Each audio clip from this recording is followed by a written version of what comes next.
Hello, this is Chapter 16, Romanesque Art. Our learning objectives will be to identify the visual hallmarks of Romanesque art for formal, technical, and expressive qualities, and interpret the meaning of works in Romanesque art based on their themes, subjects, and symbols. Okay, here's our first map. This is Europe in the Romanesque period. Although a few large political entities began to emerge in places like England and Normandy, which is around the northern part of France, Burgundy and Leon Castile, which would be in Spain, Europe remained a land of small economic entities. Pilgrimages and monasticism and crusades acted as a unifying international force. So here we have a map of what's going on in the Romanesque period. And as we get into the lecture, you'll see that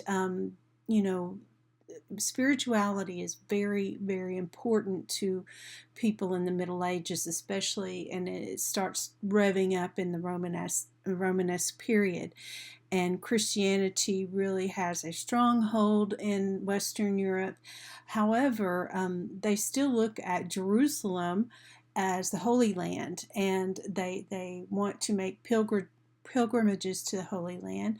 But as we studied in Chapter 9, Islam had taken a foothold in Israel and Jerusalem and North Africa. So there was fighting going on, and it wasn't as easy to make a pilgrimage that far away. Plus, you would endure possibly getting in the middle of warring and skirmishes. So they started making different pilgrimages all throughout Western Europe, and we're going to talk about some of those castles, cathedrals, and monasteries.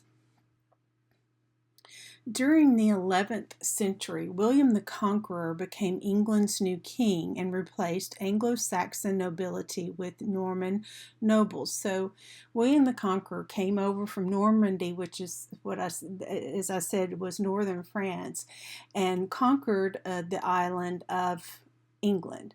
And he became the ruler in about 1066. So we're going to talk about some of the cathedrals, and there's a tapestry that it goes back to that time as well. You might find interesting. By the end of the 12th century, exceptionally intelligent and aggressive rulers had begun to create national states. Political, economical, and social life.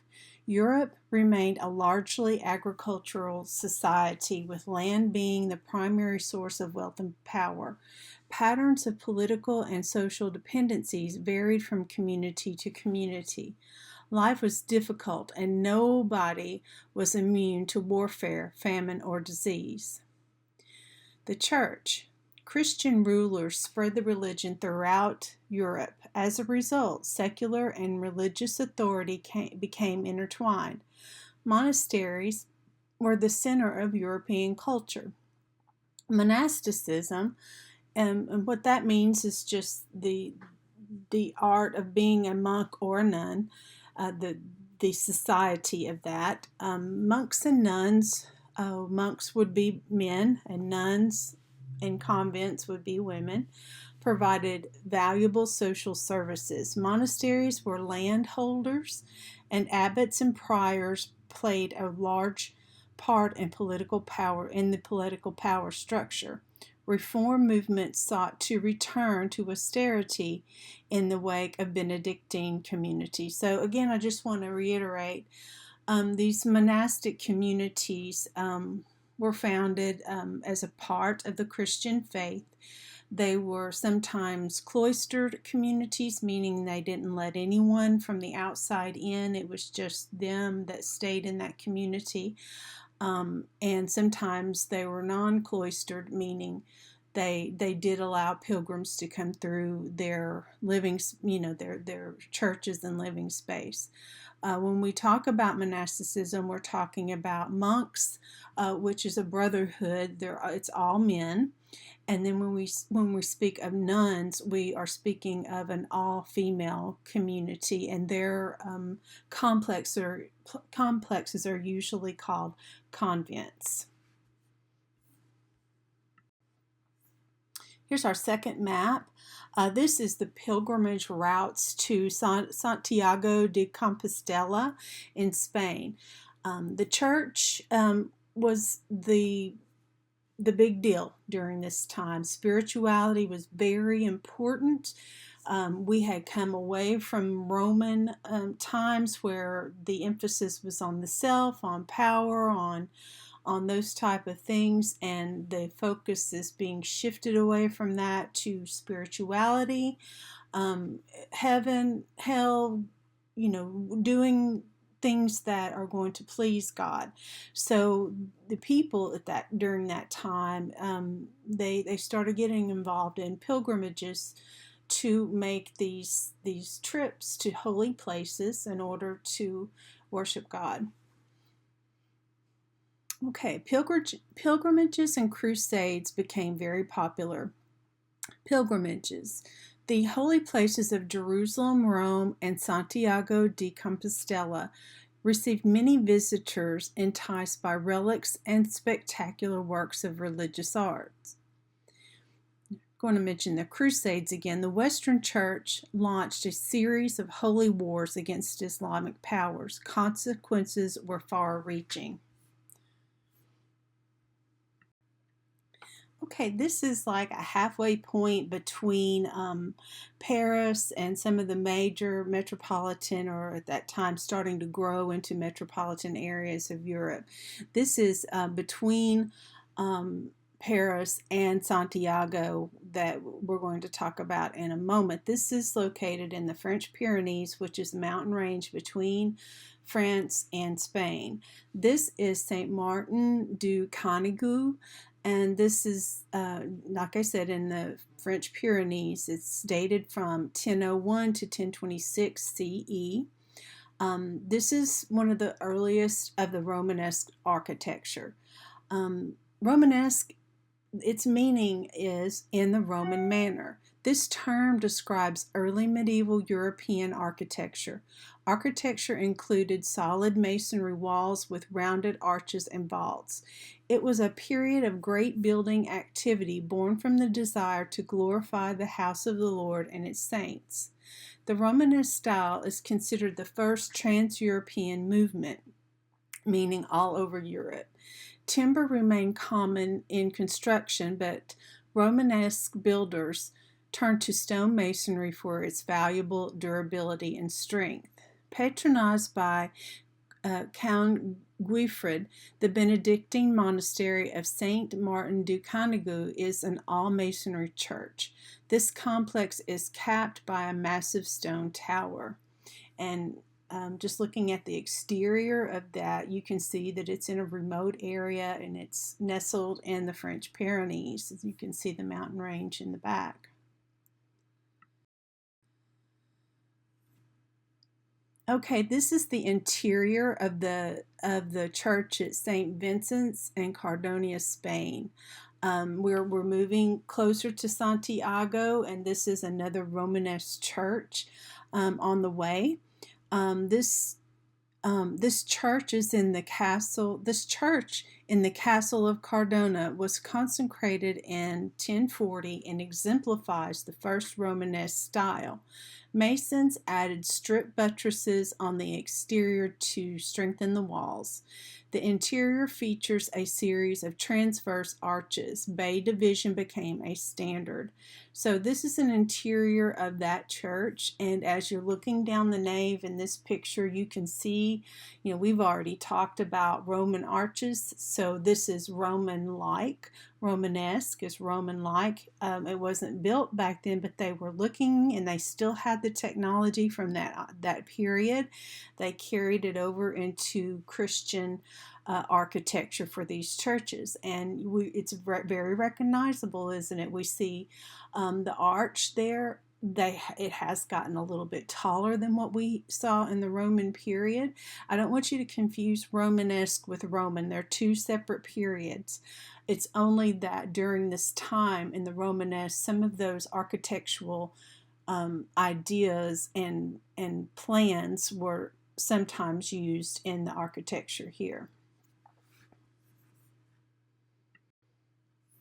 Okay, so we are, if you look back at your map, Santiago is sort of on the northern western tip of Spain.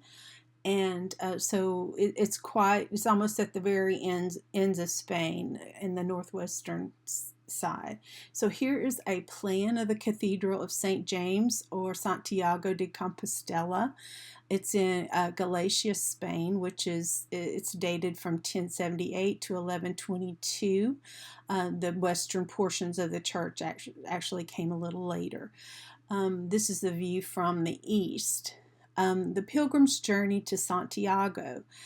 Amory Picard wrote a travel book providing advice of local customs and basic services for pilgrims on their way to Santiago de Compostela. So someone thought ahead and thought it would be very helpful for something to be written for travelers going from different areas of Europe to Santiago. And I imagine this book was probably more pictorial than it was actually words, because people really didn't have an education enough not many people could read at that time. On the way to Santiago, these pilgrims, traveled all sorts of conditions.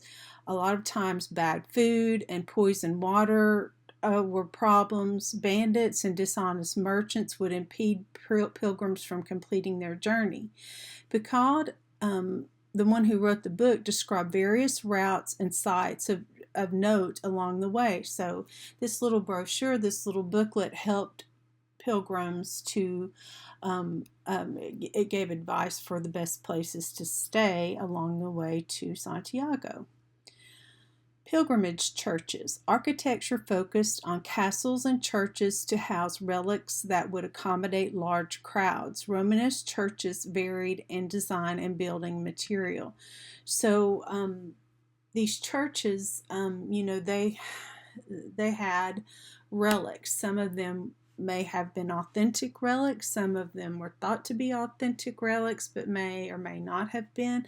But the point of it is these relics were what was bringing these pilgrims to worship at these churches. So they were trying to become closer to Jesus, closer to God, and they felt that these relics housed in these magnificent, or soon, starting to be magnificent churches, were the best way to get as close to God as they could. Okay, this is a construction drawing of the Cathedral of St. James, Santiago de Compostela, in Galicia, Spain. The Cathedral of St. James in Santiago de Compostela, builders designed the pilgrimage plan, and it was used to control traffic within the church. Barrel vaults, groin vaults, and half-barrel vaults covered the nave, side aisles, and galleries, respectively. So the plans of these churches were still in a basilica-type church. They've incorporated some bits of the centrally planned church that we still see in the basilica. They've kind of taken the best from both worlds, and also they've put a transept, which is that cross arm that sort of from above makes the cross, the Christian cross. So they're taking a lot of bits from both architectural styles, and they're putting it into one type of architecture. The Cathedral of St. James in Santiago de Compostela, builders designed the pilgrimage plan was used to, I've already said that, never mind, sorry. Let's go to the next slide. Okay, so here is the nave interior of the Cathedral of St. James, And we see that, I wish you all could see my pointer here, because I like to point out things. But you see a series of Roman arches. You see arches within arches. You see that beautiful nave going down to the altar, where that beautifully curved Roman arch is being displayed. Now these get taller and taller and taller, and that's where those buttresses are going to start coming in.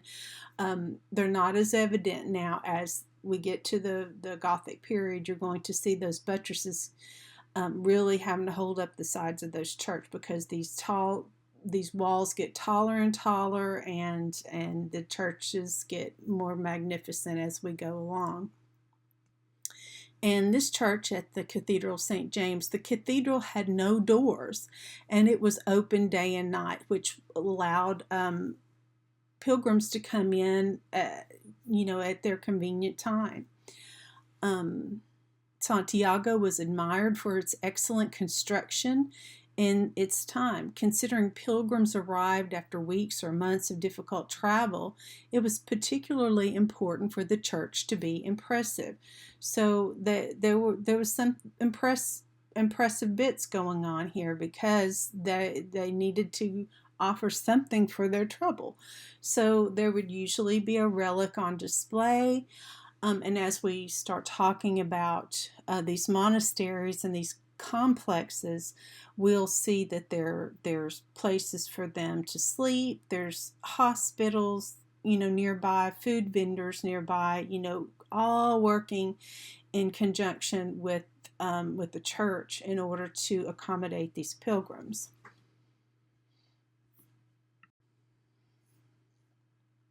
Okay, so here is a reliquary statue of Saint Foy, which means Saint Faith in French. This is at the Abbey Church Concuse in France. It's from the late 9th or 10th century with later additions. It is made of silver gilt over a wood core with gems and cameos of various dates.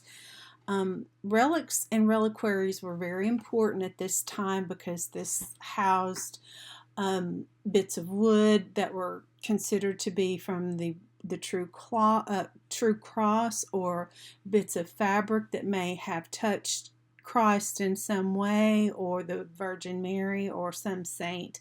And these little relics, or holy pieces, of material, tangible material, were important because they were what was being revered in these places. The church decided that every altar required a relic. Owning and displaying relics from well-known heroes of the church enhanced the prestige of a community. Theft of relics occurred often, but was called as holy robbery, and new owners argued the saint had communicated to them to do it. So that's interesting. So they had an explanation for everything, but mostly these relics were left alone. I believe the church, would put them away when they needed to put them away in order to keep them protected. And it brought a lot of pilgrims in, and also brought a lot of money in, because these pilgrims would pay tithe. They would pay money to have sleeping quarters, and it was just a whole an experience, and it did bring money into the community and the church.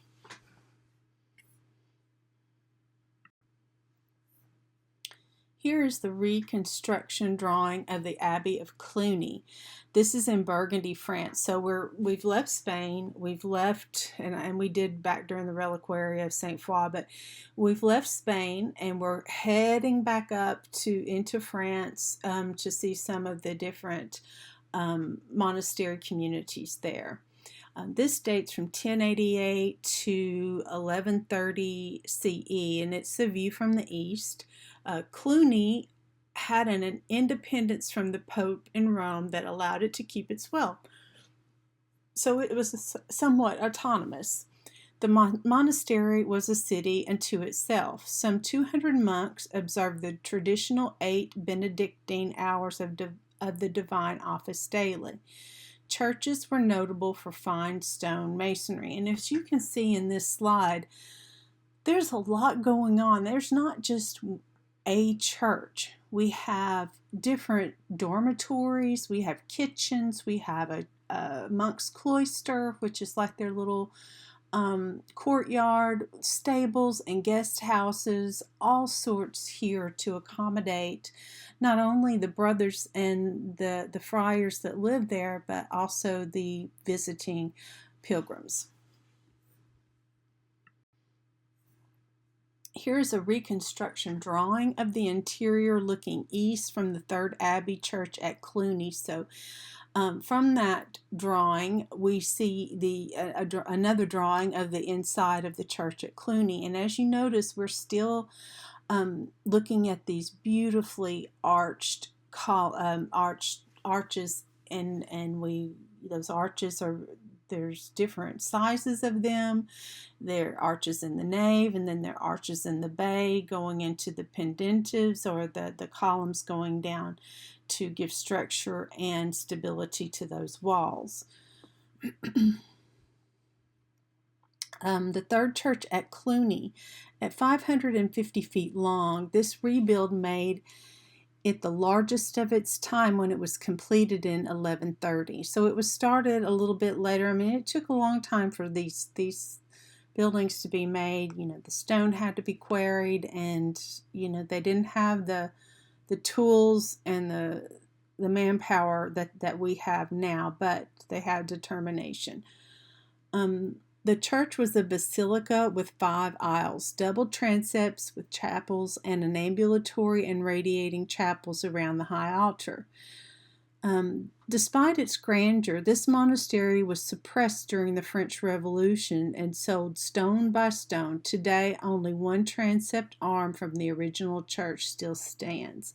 That's so sad, but as it happens in war, a lot of these beautiful buildings were destroyed. But I wanted to point out too that some, the aisles of the church and the little offshoots from the main area, it was a dual purpose. It could hold a lot more people, but also services could be held in the nave of the church, and the pilgrims who were visiting could go down either aisle, kind of away a little bit from the main service if they weren't ready to go to service at that time, and still be able to visit the relics and view the church, without disturbing the service. So there was some, there was some planning in that, and there's some different purposes for it too.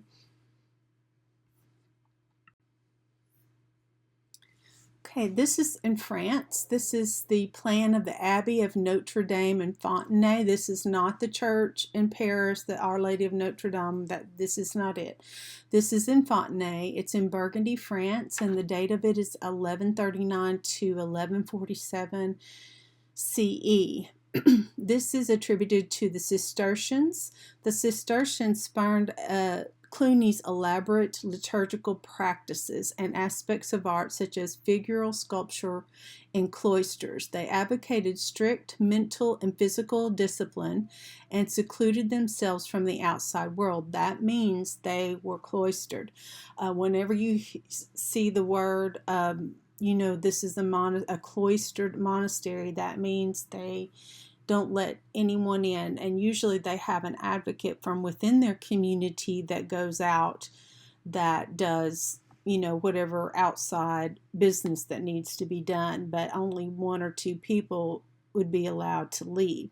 And that's the way, when they take their holy vows and orders for that order of brotherhood, they agree to this before, they are joined up, so they know what they're getting into. Fontenay. The Abbey of Fontenay is the best preserved early Cistercian monastery. We see here and I'll show you in the next slide, we start to see a very subtle pointed arch. Sometimes we say that this is the first indication of the shift into the Gothic period. It appears here due to the regional trend in Burgundy. Harmonious proportions were at the heart of this design. So looking at the design of the church, we have, a basilica-styled church with a transept. Pardon me. And we have a cloister. A cloister, when it's referring to part of the monastic complex, it means it's an enclosure, which is like their courtyard. But we have different things here. We have the chapter house, we have dormitories, we have the great hall, a refectory, and a kitchen. So, and just to let you know, there's only heat in one part of this whole complex, and it is in and just immediately around the kitchen. You had to be tough to live in these because it's cold, and they didn't have any source of heat in their dormitory rooms. Okay, and here is an interior view of the church at the Abbey of Notre Dame in Fontenay in Burgundy. It's a gorgeous place, and it is starting, as you can see, these arches are just starting to make a point, and we will see that continue through different architectural buildings into the Gothic. So let's talk a little bit about art and its context. St. Bernard and Theophilus, the monastery controversy over the visual arts. Bernard of Clairvaux believed that artists were creating absurd forms that were unnecessary to art in monasteries.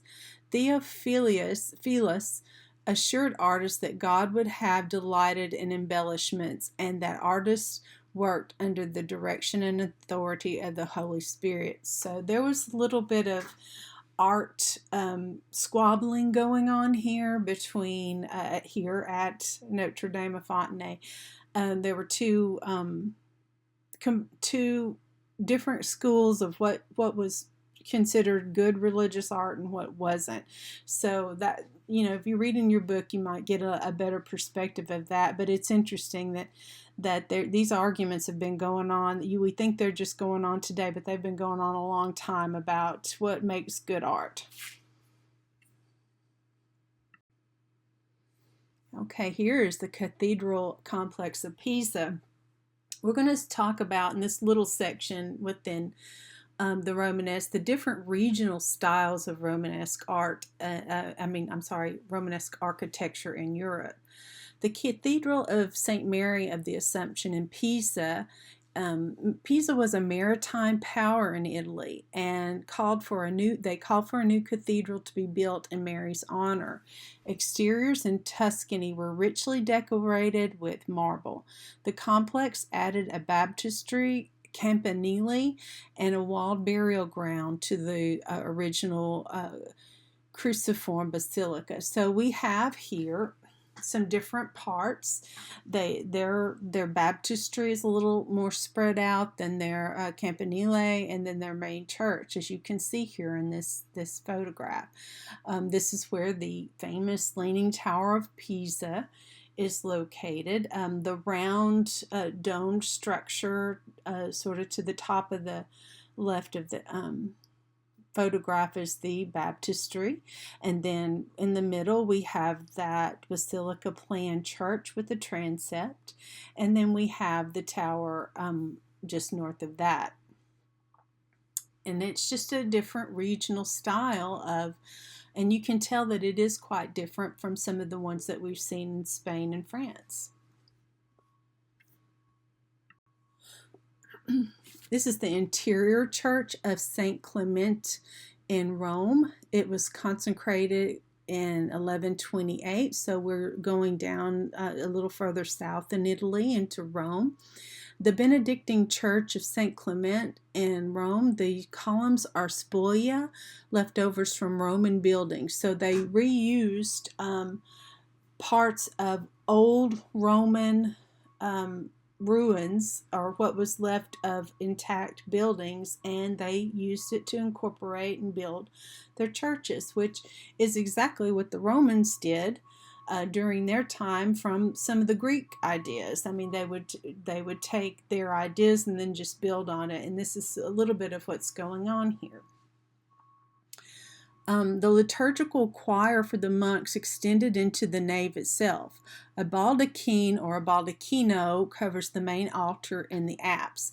So, we think of the basilica plan. There's the transept or the two arms that go off of it.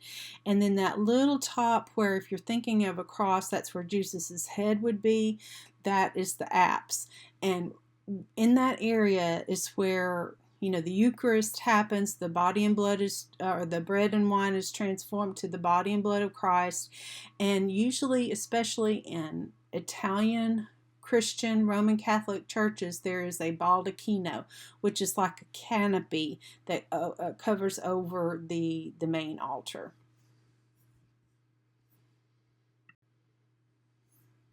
And this is stags drinking from streams flowing under the crucified Christ. So this is the detail of the mosaic in the apse of the Church of St. Clement in Rome. Look at the detail on this. It's absolutely beautiful. The colors are rich. The detail on those deer or stags are absolutely gorgeous. Mosaics line the semidome of the apse. In this example, stags drink from streams that flow from the base of the cross. The subjects recall early Christian art, but artists have suppressed a sense of lifelike illusionism in favor of ornamental patterns. This is gorgeous, and this one is at St. Clement in Rome. This is the Abbey Church of Saint Savin-sur Gartempe, which is in Poitou, France. We're looking at the choir, which is dated from 1060 to 1075, and in the nave in this French church. Here's another regional style of Romanesque architecture. This one, the Abbey Church of Saint Savin-sur-Gartempe, is without galleries or clerestory windows, and the nave and the aisles rise to equal height. So we're going to see some variations, and here is another variation of one here in France. The barrel vault is broken by transverse arches and becomes the ideal surface for painting. So we're going to see a fresco, and I'll give you a detail of that. And you can see that how it's sort of built up here. We see the nave, we see those beautiful Romanesque arches, and if you'll look on the barrel vault of the ceiling part, that rounded ceiling part, you're seeing frescoes there. Sometimes there's mosaics, but I believe this one's a fresco. Let's look at the next slide. Okay, so here's the detail of that arch, that barrel vault, and some of the painting details there. This is the Tower of Babel. It's a detail of painting in the nave vault. I believe it is fresco. If not, it's painted directly on the plaster itself, but I believe it is fresco because it would have lasted a lot longer had it been mixed in with the plaster. The date of it is about 1115 CE. The Tower of Babel embodies the energy and narrative vigor that characterizes Romanesque art. Okay, this is the interior of the Speyer Cathedral in Germany. It's a regional style from Germany. They have compound piers that mark each nave bay, alternating with similar or smaller piers to support the vaults of aisle bays. Growing vaults relieve stress on the side walls and allow for larger windows. The exterior emphasizes Ottonian and Carolingian influence. So we talked about in the early medieval Ottonian and Carolingian period. So they're hearkening back to some of those stylistic ideas and incorporating it into this Romanesque church. And here's the outside of the Speyer Cathedral in Germany. And here's a good example of what characterizes Romanesque architecture as opposed to the the churches that we'll see in the Gothic. It's big, it's bulky, the windows are small. Um, it's it's gorgeous in its own way, but it is very, it's very heavy compared to what we're going to see in the Gothic. This exterior of Spire Church is just a fine example of the towers, the apse area. And if we were looking at it from the top, we'd see that beautiful transept and the basilica planned type church. So this ends section 1 of the Romanesque. I will record and post section 2 by Wednesday. We'll start with Durham Cathedral in England. You all have a great week, and email me with any questions you might have. Don't forget, we have a quiz at the end of the week, and I'll post that pretty soon too. Okay, thanks a lot. Okay, this is the second part of Romanesque Art. Sorry, this is a little late getting to you all, but hopefully you will be able to take your quiz pretty soon after. I am leaving your quiz 4 open through the weekend because this is a little late getting to you. So that should give you some freedom in order to study a little extra and also be better prepared for your quiz. This is Durham Cathedral. We are still in the Romanesque era of the medieval. This is a plan of Durham Cathedral. Durham Cathedral is located in the northeastern part of England on the North Sea.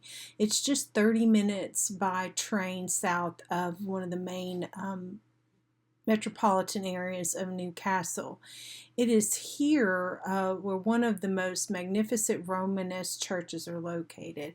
So County Durham is right on the Tyne and Wear, and this is a beautiful old Romanesque church that is still intact.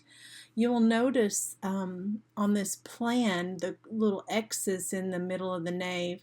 Those are groin vaults, and you will see that as we go to the next slide.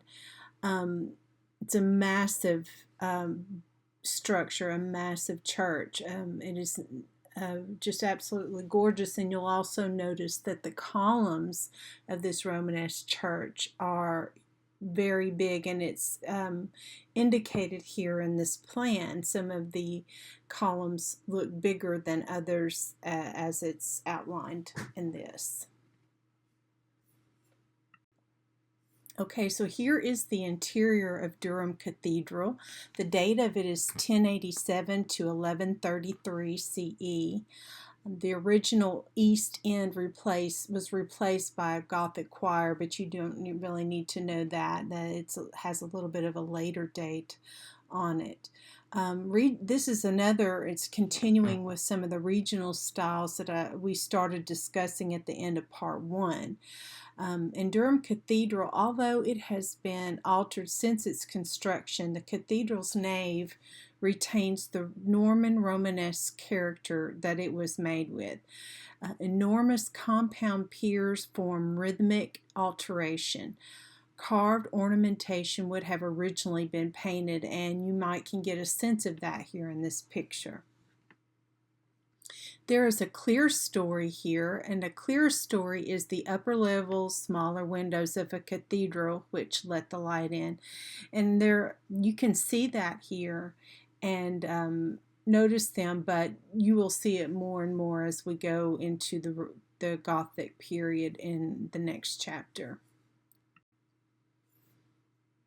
Here's another regional church. It's at Dover. And I'm sorry, let me back that up. This is not a church. This is a secular form of architecture. This is Dover Castle. It's in the southern part of England. This is an example of a secular community, meaning that it did not have anything to do per se with the church, with monastic life, nuns, priests, that sort of thing. Communities used much of their resources to build castles and churches. Dover Castle was an exhibition of military power as well as an example of defensive structures in years to come. The great tower, later known as a keep, stood in a courtyard. Moats and a drawbridge further removed the complex from enemies. So you get an idea here of a Romanesque fortress of a secular architecture. And when I say secular, meaning it's more of the people, townspeople would have lived either on the outside or in some cases on the inside within the walls, and then there would be a ruling family or a duke or some sort of ruling entity that would have lived in the nicer quarters of this. Let's talk about some elements of architecture in Romanesque church portals. So we're going back to churches. And this is important because as we discuss some of the next churches, we see these elements are going to be important for you to understand. Mostly, and these few here, we're going to be talking about the tympanum, which is like a lunette or a half circle that's right in the center, right above the lintel. And we've already talked about post and lintel in the prehistoric period. Well, here is a jazzed up depiction of that in a more modern to them time. So we have a trumeau, which sort of acts as a center post, and then there's a lintel right under the tympanum. The little masonry that kind of forms that arch all around that tympanum, they're called voussoirs. And then the top bits, which kind of act as a keystone, are the archivolts. Down below, we have on either side of the door are the jambs. And then, of course, that center section is the trumeau, and then that darker part there are the actual doors that would open out. So just take some time to familiarize yourself with these terms and be able to talk about them if something like this comes up in one of your quizzes. Important imagery appeared on the tympanum, which is directly above the door. Archivolts frame the tympanum and it's supported by the jambs on both sides. Occasionally, a center pier called the trumeau supported the lintel and archivolts. Romanesque sculptors transformed facades into narratives, projected symbolic and didactic programs to the outside world. So this is where they told stories. They would tell religious stories in the relief sculpture that they would put into these spaces. Innovative portals were among the greatest artistic achievements of this period. Figural sculpture appeared at entrances and inside churches themselves. This is the south portal tympanum showing Christ in majesty. It's the Priory Church of St. Pierre in Moissac in France. The date of this is 1115 CE. The sculptors carved speaking facades on Romanesque churches, and what that means is it tells a story. Christian messages are displayed in public spaces. At the St. Pierre in Moissac, a powerful image of Christ in majesty dominates the tympanum. Foliate and geometric ornament covers the area. Kind of get a sense there with the center part, and we're going to see some of these very close up. And we have the trumeau right in the center. You can see the jambs on each side, so all the elements are there. This again is the trumeau at the south portal of the Priory Church of St. Pierre. The trumeau features a pair of lions, and the prophet Jeremiah skillfully conformed to their constraints. So you can see what's going on here, this relief sculpture and this architectural element, this trumeau, which is used to support that opening entrance, and you can see all the detail in there. It's quite lovely, quite intricate.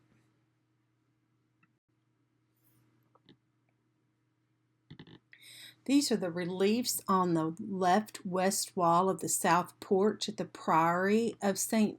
Pierre. It's at the same place, it's just on the different side of the church at Moissac. So this is quite high relief in some places. Just take note of that. The side walls of the porch in front of the portal are filled with figural sculptures. Subjects convey human frailties and attempt to persuade viewers to follow the church's moral teachings. Graphic scenes of the consequences of sin are portrayed so medieval viewers would relate and take warning. So there's messages being sent out here to people. Remember, these are people that are coming in, they're on pilgrimage. So this is the church's way of teaching them Christian ways and Christian morals. A calmer strip of relief shows the tale of Lazarus and Dives. The moral of sin can be easily read from the narrative format. So that's what's going on here. This is just it's a teaching tool for the church to the parishioners.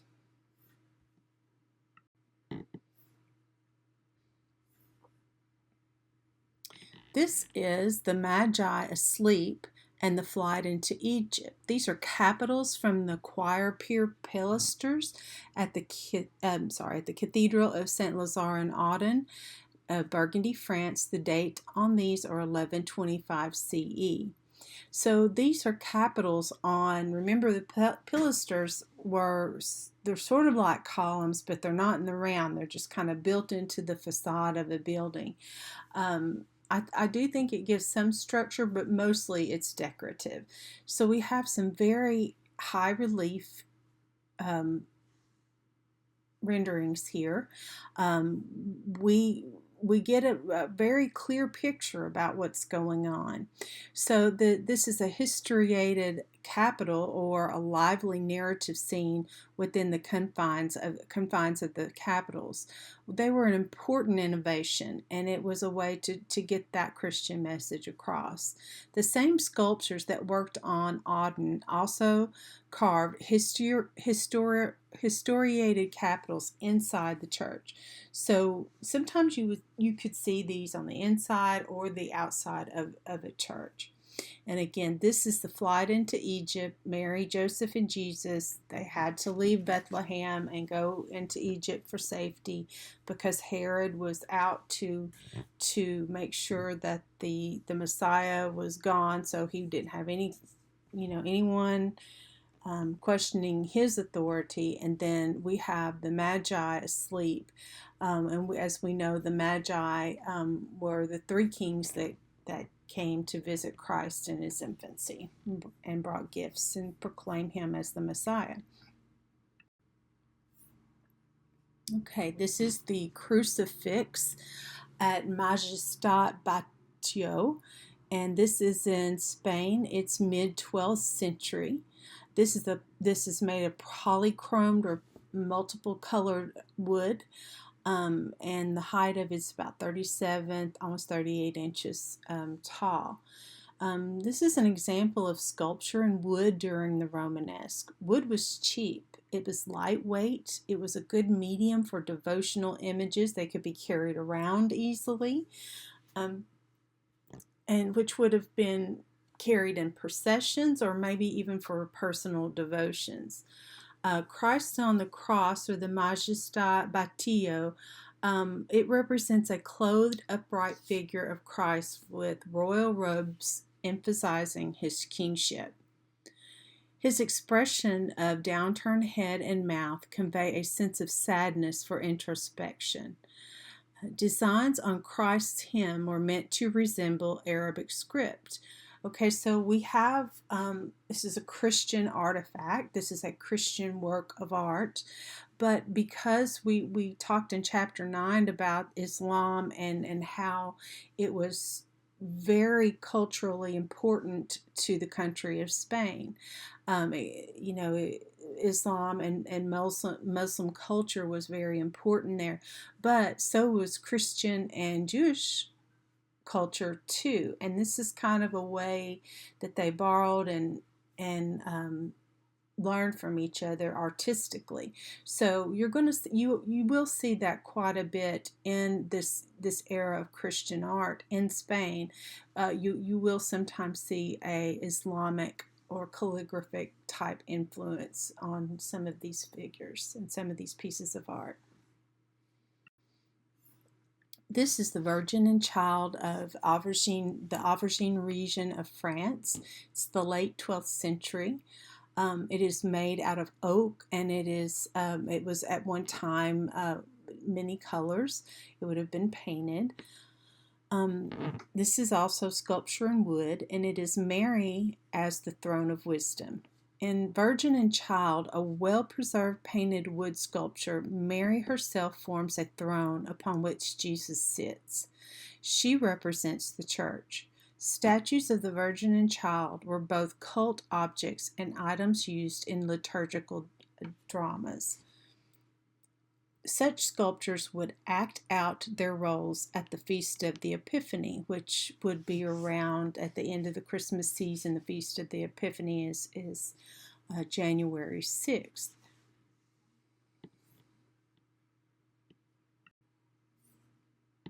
This is a tomb cover with effigy of King Rudolph of Swabia. This is in Saxony, Germany from 1080. It's bronze with niello, and this is a beautiful representation of sculpture in bronze. King Rudolph of Swabia is the oldest known bronze tomb effigy. Bronze sculpture was only produced for wealthy, aristocratic, and ecclesiastical patrons. At one time, it was gilt, but few traces survive. When it says something has been gilt, that means it's been covered in a precious metal like silver or gold. The inscription encircling the frame was incised after casting, and semi-precious stones would have been set into the eyes and the crown of this piece. This is Renier of Huy's baptismal font at Notre Dame au Font. It's in Belgium. The date of this is 1107 to 1118. This is also made of bronze. Renier of Huy, Hellenus of Notre Dame au Font, commissioned a baptismal font from Renier. It shows 12 oxen lining the base can be identified as the 12 apostles. Renier's mastery of human anatomy and movement was likely drawn from close observation of real people. So have a look at this. You get a sense that there is quite a bit of movement of that cloth around those figures. You get a sense of their bodies underneath, which you can tell that during the medieval, we started out with the Book of Durrow, which it was almost like a stick person. We didn't get any idea of what was underneath that clothes, that there was any human form whatsoever. And now as we're moving in through the medieval, we're starting to get more craftsmanship, we're starting to get more details, we're starting to get a whole lot more workmanship and artistic flair. And this is a good example of that. We're starting to transition. And as we get into the Gothic and later the 14th century, it's going to set you guys up for a leap into Survey 2, which is going to be start out with the Renaissance. So keep that in mind. We are making some changes here in the medieval, and we're starting to get back to that human form just ever so slightly here.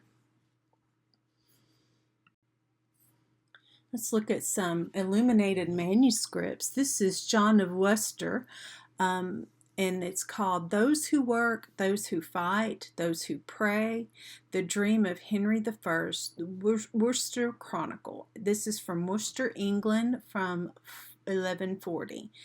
It's ink and tempera on vellum. It's talking about textiles and books. What critics later called minor or decorative arts were produced with technical virtuosity from precious materials during the Middle Ages.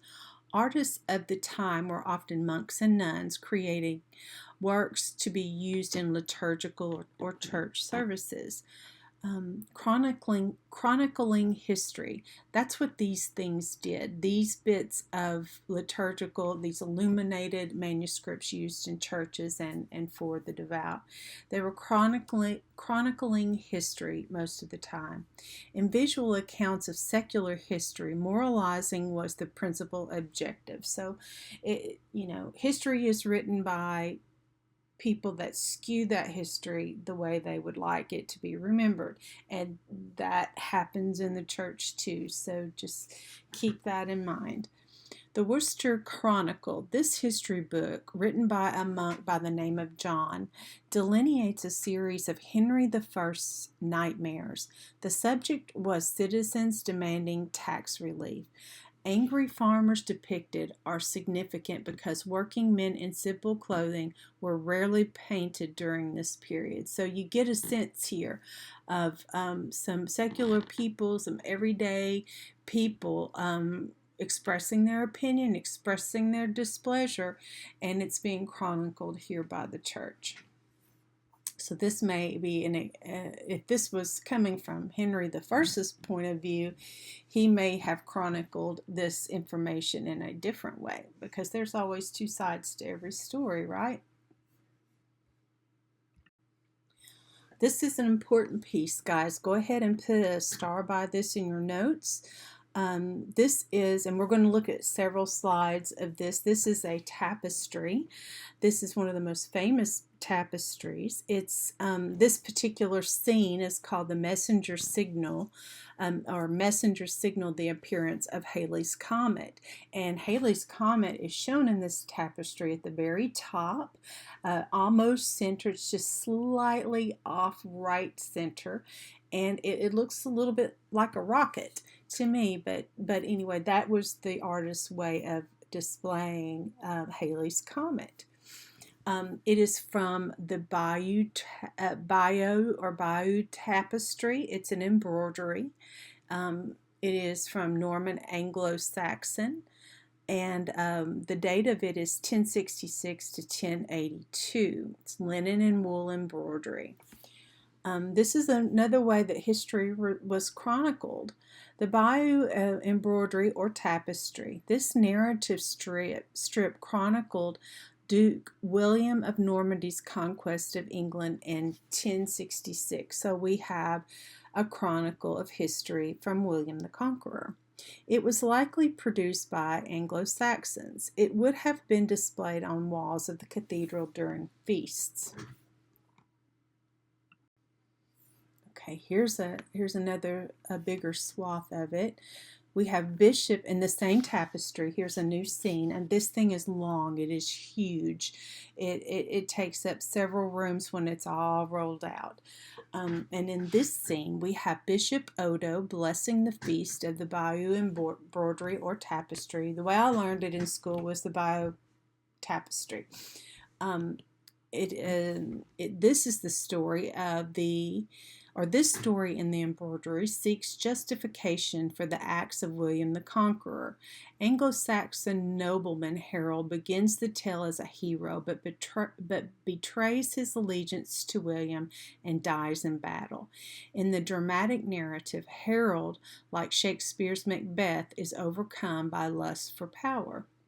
So it's sort of a secular story. It's a historical tale, but this is one piece that does survive, and it's unusual because it's very seldom that fibers will survive this long. So it's been very well cared for. Here's one more detail of the actual Bayeux tapestry. This is the detail highlighting the feast. So we have just very detailed bits here showing you how it was stitched, how meticulously it was stitched, the use of different colors, the outlining. So we get just an absolute gorgeous idea to see how meticulously this was worked. And this wouldn't have been worked by women. This would have been worked by men. So that was very much a male dominated art form then. So don't, women's women get credited for their artwork in needlepoint and textile art later on. So just keep that in mind. It doesn't mean that they didn't do this type of work, but most of the time, if it was something chronicling history, most of the time it was men doing the work here. And this just gives you a little tutorial about how it all kind of came about.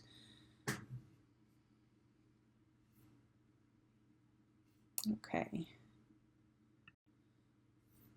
All right, so we do get some works by women, nuns, and in these we do give credit to these women who have drawn and have painted and have designed these illuminated manuscripts.